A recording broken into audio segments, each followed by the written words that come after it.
전혀 모르는 사람이 10분에 만나 자 사실 대단히 하잖아요. 그래서 어디서 만나게 됐냐고 물어보니까 저희 집에서 골목길 한 150m 나가면 대로가 나오고 대로변에 공중연화 박사가 있어요. 거기서 만나요. 그래서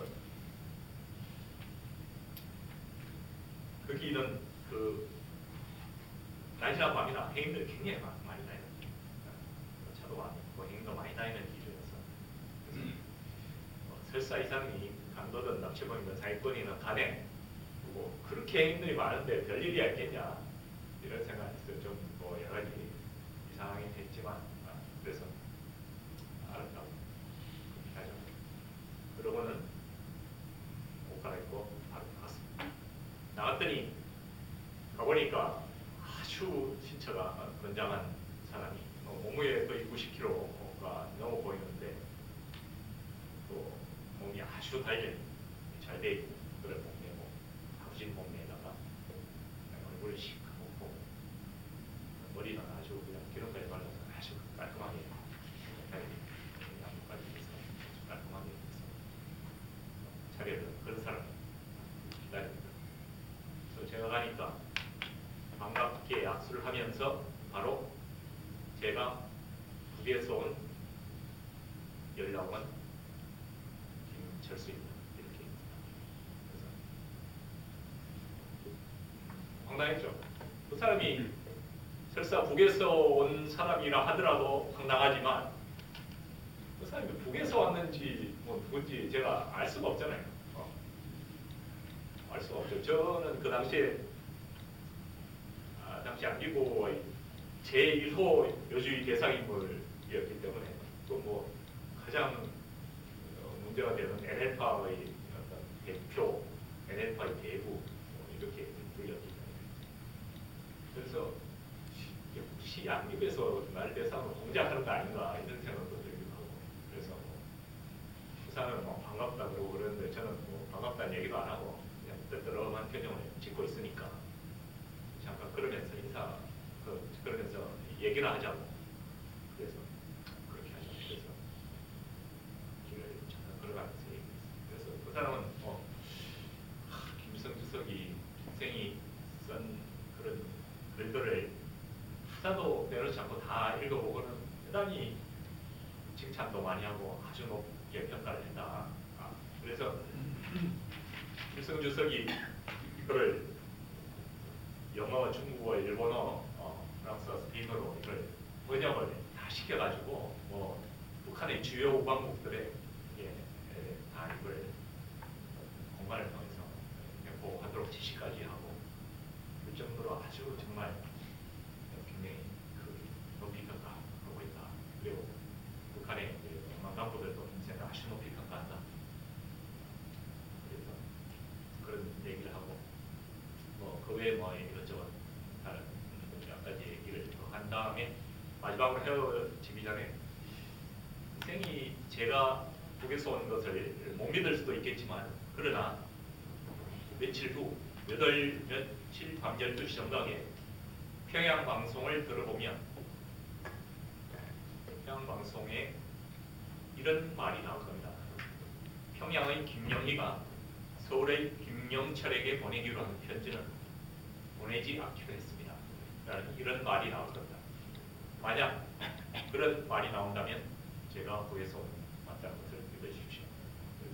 대충 알았다고 그래서 예정된 날짜에 그 평양방송을 들어보니까 정말 한마디도 들리지 않고 정확하게 그런 멘트가 나옵니다. 그래서 이 사람이 북에서 온 게 맞긴 맞구나 확인을 했죠. 그 다음에 그 사람 몇 차례 만나서 제가 평소에 북한에 관해서 궁금했던 것을 물어보고 그 사람은 또 저에 대해서 운동권 상황에 대해서 궁금했던 것을 물어보고 그렇게 몇 차례 만난 후에 헤어져서 그 사람은 다시 북한으로 이게 89년이었고 그로부터 2년 후 91년에 북에서 저에게 초청이 왔습니다. 북한을 방문해달라고 초청이 와서 91년 5월 16일 밤 12시 정각에 강화도 근평리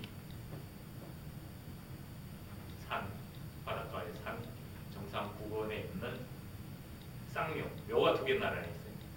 밤 12시 정각에 그 묘에서 보게 됐습니다.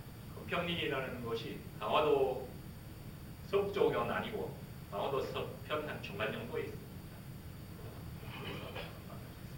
그래서 거기 산에 가서 묘에 가서 좀 일찍 올라와서 밤이 깊을 때까지 기다렸다가 한 12시가 조금 넘어서 그 사람들이 2명이 공작원 2명이 아주 소리도 안 내고 가까이 접근. 그래서 원래 정해놓은 접선 암호가 있어요. 그래서 그 사람들이 먼저 손뼉을 치고 저도 똑같이 손뼉을 치고 그 다음에 그 사람들이 영삼이 형님 아니십니까? 그러면 제가 영철이 아닌가 이렇게 원래 정해둔 접선 호흡입니다. 그래서 그렇게 접선을 하고는 그날이 원래 이제 접선을 달빛이 가장 없는 어두운 날 하고 검은 날 접선했는데 뭐 도시 부근도 아니고 그러다 보니까 자기 앞이 안 보여서 그 사람들이 좀 야간 투시경 끼고 바닷가 쪽으로 내려가 보니까 넓은 갯벌이 나와요. 넓은 갯벌에 가서는 발이 푹푹 빠지니까 반잠수복, 요 100위까지 올라오는 반잠수복을 입고 갯벌을 쭉 가로질러서 한참 갔습니다. 가보니까 바닷가에 반잠수정이 정박합니다. 반잠수정은 북한만 운영합니다. 전 세계에 북한밖에 없어요. 이게 잠수함보다 작은 거를 잠수정이라고 합니다. 잠수정보다 더 작아서 반잠수정이 아니고 물론 크기는 더 작은데 그래서 반잠수정이 아니고 이거는 본래 반잠수정은 잠수정으로 설계된 게 아닙니다. 이거는 물 위에서 떠서 가는 쾌속정을 기본 구조로 해서 그러니까 사실은 잠수정이 아니고 쾌속정. 근데 물속에 잠수할 수 있도록 구조를 변경을 해서 물 위에서는 굉장히 빠른 속도. 일반 잠수정으로는 흉내도 못 낼 정도의 고속으로 물 위에서 가고 물속에서는 그 대신 천천히 가고 오래 잠수할 수 있고. 그러니까 위험구역에서 물속에 들어가고 위험구역을 벗어나면 빠른 속도. 이게 탐지가 잘 안 돼요. 크게 잡고 잠수정이 기본 구조가 아니다 보니까 과거에 우리 어떤 탐지 기술로는 잘 탐지를 못했습니다. 소나 양식 이런 게 잘 안 돼요. 근데 80년대, 90년대 말 이후에는 가끔씩 그걸 잡히는 경우도 있고 그 이후에는 북한이 잠수정을 잘 운영하지 않는 것 같아요. 근데 이게 왜 운영을 하느냐? 방금 말씀드린 잘 탐지가 안 된다는 것과 저반이 굉장히 좋아요. 크기가 작고 구조가 그러다 보니까 대단히 저반이 잘 돼요. 그 사실 서해안 같은 경우는 이게 굉장히 해안선이 광활하잖아요. 그래서 사실 웬만한 작은 배들도 저반이 쉽지 않을 걸 저런 이런 부두가 아닌 한 일반적인 바닷가에서 더군다나 갯벌이 그렇게 넓은 바닷가에. 근데 저는 보트를 타고 가서 승선하는 게 아니고 바닷가에서 바로 승선했을 정도로 저반이 대단히 뛰어났어요. 그래서 그것을 타고 한 4시간 정도를 항해를 해서 황해도 해주에 도착을 했습니다. 황해도 해주에 도착을 하니까 거의 노동당 하부들이 영접을 나왔고 그래서 그 사람들하고 같이 헬기를 타고 평양에 도착을 해서 평양에서 2주간 머물렀습니다. 그래서 평양에 있는 동안 인상적이었던 거 몇 가지 말씀드리겠습니다. 먼저 제가 북한에 가서 요구를 했던 것 중에 대표적인 것이 북한의 주체서당 전문가들하고 이야기를 할 수 있게 해달라, 토론을 할 수 있게 해달라 이런 요구를 했죠. 근데 왜 그런 요구를 했는가 하면 제가 워낙 주체서당의 철학적인 문제에 대해서 관심도 많이 있었을 뿐만 아니라 그때가 제가 북한 공작원을 만난 이후 그 2년 동안이 소련 동유럽 사회가 아주 급변하듯이 1989년부터 동유럽 사회주의가 도미노 붕괴를 하고 소련은 그때 해체되기 직전입니다. 소련도 막 급변하던 정세에 있었죠. 그래서 그러한 세계 정세의 변화, 그러한 사회주의 변화를 주체 사상의 입장에서는 과연 어떤 식으로 해석하느냐 그런 것도 궁금했죠. 그래서 그런 주체상 전문가 학자들하고 토론할 수 있게 해달라 이렇게 요청을 했더니 알았다고. 그래서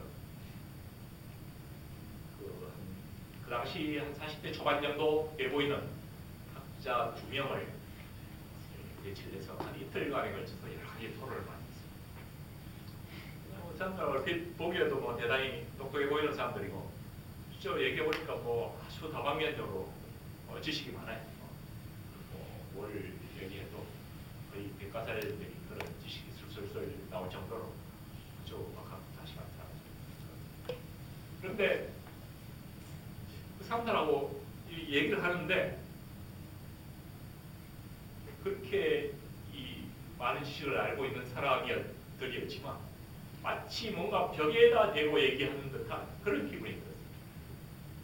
저는 사실 북한에 그 사람들까지 가서 그 사람들하고 만난 것은 뭔가 토론을 하고 싶고 뭔가 새로운 관점에서 어떻게 볼 것인지 그런 것을 얻고 싶었는데 그러나 텍스트를 열면 언제나 알 수 있는 그런 내용을 듣고자 그렇게 목숨 걸고 간 것은 아니거든요. 근데 이 사람들은 오른쪽으로 틀어서 얘기해도 당과 국가에 정한 텍스트에서 한 발자국 더 벗어나려고 한다. 왼쪽으로 틀어서 얘기해도 똑같은 데를 그 앵무새처럼 텍스트에 있는 얘기만 반복을 합니다. 3번은 제가 그런 질문을 하나 한 적이 있습니다. 중국의 문화대혁명은 중국 공산당도 지금 오류라고 스스로 인정하고 있고 북한에서도 이게 오류라고 인정하고 있는 것이 아니냐.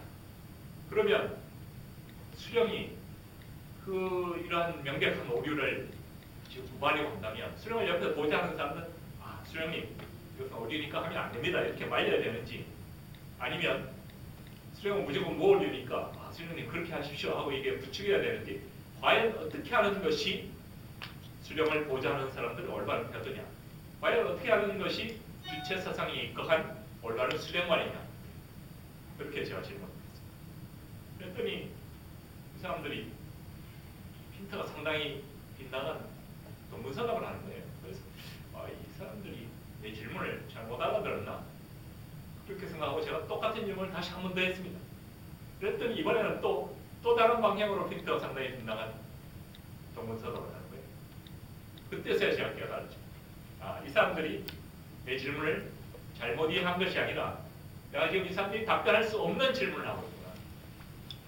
그 사람들은 수령이 무슨 일을 하려고 하는데 그것을 막아 나선다 이렇게 답변해도 수령에 대한 불경죄 불충죄에 해당되고 그리고 수령이 오류를 범하는데 부추긴다 이렇게 답변해도 수령에 대한 불경죄 불충죄에 해당되기 때문에 어떤 방향으로 답변해도 처벌을 면할 길이 없는 것입니다. 사실 어떤 사회에서는 뭐 여러 가지 다양한 자유가 중요한 자유들이 많습니다. 자유의 중요도를 따지면 뭐 여러 가지 경험이 있겠죠. 그러나 사실 학문의 자유 이것은 그냥 근본적인 아주 기초적인 자유. 사실 근세 유럽이 산업화 민주화 성공을 했고 그 밑바탕에는 계몽주의 사상이 있었어요. 그리고 계몽주의 사상을 이끌어내는 데는 그 밑바탕에는 르네상스가 있어요. 그러나 르네상스를 만들어낸 것이 바로 중세 유럽의 대학문화입니다. 르네상스가 생기기 이전부터 그 일부 대학들 정말 오래된 대학들 많잖아요. 대학 도시들과 대학들에는 물론 뭐 주로 신학을 많이 공부하긴 했지만 상당한 자유권이 있었어요. 그러한 것이 밑바탕이 되어서 르네상스가 생기고 그 밑바탕 위에서 그렇지 그러니까 가장 어떤 기초적인 거라고 했어요. 북한에서는 지도사상이 주체사상 주체 사상 연구의 자유조차도 완전히 차단돼 있다. 그래서 제가 몇 년 후에 후배들하고 이야기하면서 그런 걸 한번 질문한 적이 있어요. 전 세계에서 주체 사상 연구의 자유가 가장 억압되어 있는 나라 어디라고 생각하느냐 그랬더니 후배들이 아니 그거야 당연히 국가보안법이 있는 우리 한국 아닙니까? 그래서 많이 나왔다. 아니 한국에 물론 국가보안법이 있어 뭐 영도 억제는 있지만 아니 뭐 주체 사상에 대해서 무수히 많이 토론했지만 뭐 잡혀간 사람 별로 없잖아요. 그리고 지금 운동권에 있는 사람뿐만이 아니라 뭐 4, 5년 전, 5, 6년 전에 운동권 떠난 사람들 집에 가서 그 서가에 한번 봐라. 반드시 주체사랑 관련된 책 6권은 서가에 반드시 있다. 근데 그 사람들 중에 잡혀갔다는 사람들 그것도 1000명에 한 명꼴도 안 된다. 그래서 한국의 주체사랑 연구의 자유가 어느 정도 억제되긴 하지만 그렇게 극심하게 억압되어 있는 것이다. 그러나 북한에서는 왕가 국가에서 정한 텍스트에서 단 한마디, 단 한 발짝 벗어날 수 있는 자유조차도 절대로 용납. 그런 측면에서 보자면 대단히 아이러니컬하게도 전 세계에서 주체상 연구의 자유가 가장 없는 나라가 바로 북한 자신. 이렇게 이렇도록 철저하게 모든 형태의 자유가 억압되고 어떤 형태의 창조적인 그런 노력도 철저히 억제된 그런 나라에서 과연 발전의 전망, 미래의 희망이 있을까? 그런 회의를 강하게 느끼겠습니다. 그 다음에는 김일성과 면담을 하겠습니다. 제가 북한을 방문한 지 한 열흘째 되는 때 김일성을 만나러 갔는데 그 당시에 주로 김일성이 명양산 특각에 거주를 할 때여서 특별 열차편으로 명양산으로 가서 만났습니다. 한 이틀간에 걸쳐서 굉장히 장시간 토론 얘기도 하고 식사도 같이 했습니다. 여러 가지 다양한 이야기를 했습니다. 아주 한대했죠. 뭐 아마 제가 국정원에 조사받을 때 물어보니까 그런 전례가 없다고 이틀간에 걸쳐서 남쪽에서 올라간 분들 중에서 김일성을 만난 사람도 아주 손에 꼽히고 지하당에 했던 사람들 많지만 지금까지 적발된 지하당이 굉장히 많잖아요. 적발된 지하당이 몇 개가 되는데 그 중에 김일성이 만난 사람은 거의 없어요. 극소수예요.